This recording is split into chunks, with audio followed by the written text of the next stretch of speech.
بسم الله الرحمن الرحيم ياسين والقرآن الحكيم إنك لمن المرسلين على صراط مستقيم تنزيل العزيز الرحيم لتنذر قوما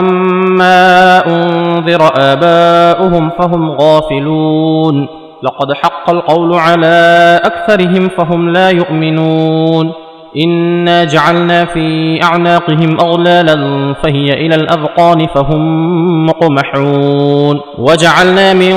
بين أيديهم سدا ومن خلفهم سدا فأغشيناهم فهم لا يبصرون وسواء عليهم أأنذرتهم أم لم تنذرهم لا يؤمنون إنما تنذر من اتبع الذكر وخشي الرحمن بالغيب فبشره بمغفرة وأجر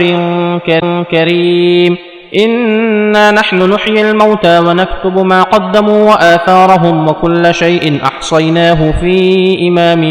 مبين واضرب لهم مثلا أصحاب القرية إذ جاءها المرسلون إذ أرسلنا إليهم 2 فكذبوهما فعززنا ب3 فقالوا إنا إليكم مرسلون قالوا ما أنتم إلا بشر مثلنا وما أنزل الرحمن من شيء إن أنتم إلا تكذبون قالوا ربنا يعلم إنا إليكم لمرسلون وما علينا إلا البلاغ المبين قالوا إنا تطيرنا بكم لئن لم تنتهوا لنرجمنكم وليمسنكم منا عذاب أليم قالوا طائركم معكم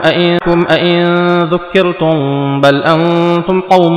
مسرفون وجاء من أقصى المدينة رجل يسعى قال يا قوم اتبعوا المرسلين اتبعوا من لا يسألكم أجرا وهم مهتدون وما لي لا أعبد الذي فطرني وإليه ترجعون أأتخذ من دونه آلهة إن يردني الرحمن بضر لا تغن عني شفاعتهم شيئا ولا ينقذون إني إذا لفي ضلال مبين إني آمنت بربكم فاسمعون قيل ادخل الجنة قال يا ليت قومي يعلمون بما غفر لي ربي وجعلني من المكرمين وما أنزلنا على قومه من بعده من جند من السماء وما كنا منزلين إن كانت إلا صيحة واحدة فإذا هم خامدون يا حسرة على العباد ما يأتيهم من رسول إلا كانوا به يستهزئون ألم يروا كم أهلكنا قبلهم من القرون أنهم إليهم لا يرجعون وإن كل لما جميع لدينا محضرون وآية لهم الأرض الميتة أحييناها وأخرجنا منها حبا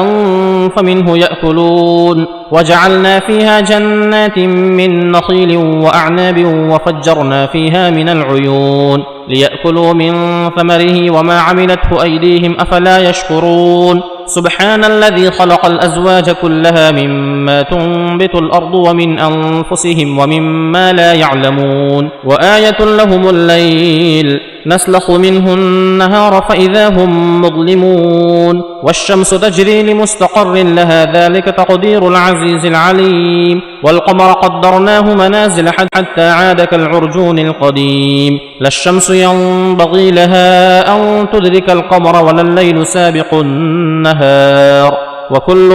في فلك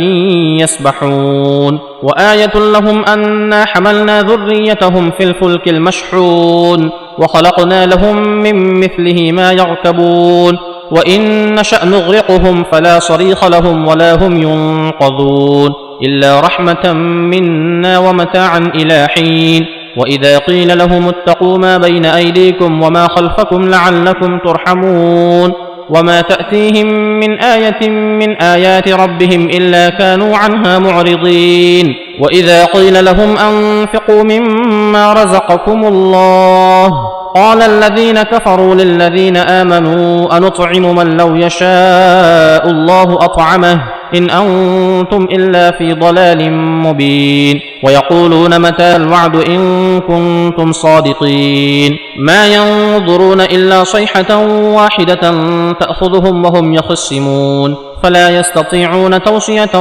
ولا إلى أهلهم يرجعون ونفخ في الصور فإذا هم من الأجداث إلى ربهم ينسلون قالوا يا ويلنا من بعثنا من مرقدنا هذا ما وعد الرحمن وصدق المرسلون إن كانت إلا صيحة واحدة فإذا هم جميع لدينا محضرون فاليوم لا تظلم نفس شيئا ولا تجزون إلا ما كنتم تعملون إن أصحاب الجنة اليوم في شغل فاكهون هم وأزواجهم في ظلال على الأرائك متكئون لهم فيها فاكهة ولهم ما يدعون سلام قولا من رب رحيم وامتازوا اليوم أيها المجرمون ألم أعهد إليكم يا بني آدم ألا تعبدوا الشيطان إنه لكم عدو مبين وأن اعبدوني هذا صراط مستقيم ولقد أضل منكم جبلا كثيرا أفلم تكونوا تعقلون هذه جهنم التي كنتم توعدون اصلوها اليوم بما كنتم تكفرون اليوم نختم على أفواههم وتكلمنا أيديهم وتشهد أرجلهم بما كانوا يكسبون ولو نشاء لطمسنا على أعينهم فاستبقوا الصراط فأنى يبصرون ولو نشاء لمسخناهم على مكانتهم فما استطاعوا مضيا ولا يرجعون ومن نعمره ننكسه في الخلق أفلا يعقلون وما علمناه الشعر وما ينبغي له إن هو إلا ذكر وقرآن مبين لينذر من كان حيا ويحق القول على الكافرين أولم يروا أنا خلقنا لهم مما عملت أيدينا أنعاما فهم لها مالكون وذللناها لهم فمنها ركوبهم ومنها يأكلون ولهم فيها منافع ومشارب أفلا يشكرون واتخذوا من دون الله آلهة لعلهم ينصرون لا يستطيعون نصرهم وهم لهم جند محضرون فلا يحزنك قولهم إنا نعلم ما يسرون وما يعلنون أولم يرى الإنسان أنا خلقناه من نطفة فإذا هو خصيم مبين وضرب لنا مثلا ونسي خلقه قال من يحيي العظام وهي رميم قل يحييها الذي أنشأها أول مرة وهو بكل خلق عليم الذي جعل لكم من الشجر الأخضر نارا فإذا أنتم منه توقدون أوليس الذي خلق السماوات والأرض بقادر على أن يخلق مثلهم بلى وهو الخلاق العليم إنما أمره إذا أراد شيئا أن يقول له كن فيكون فسبحان الذي بيده ملكوت كل شيء وإليه ترجعون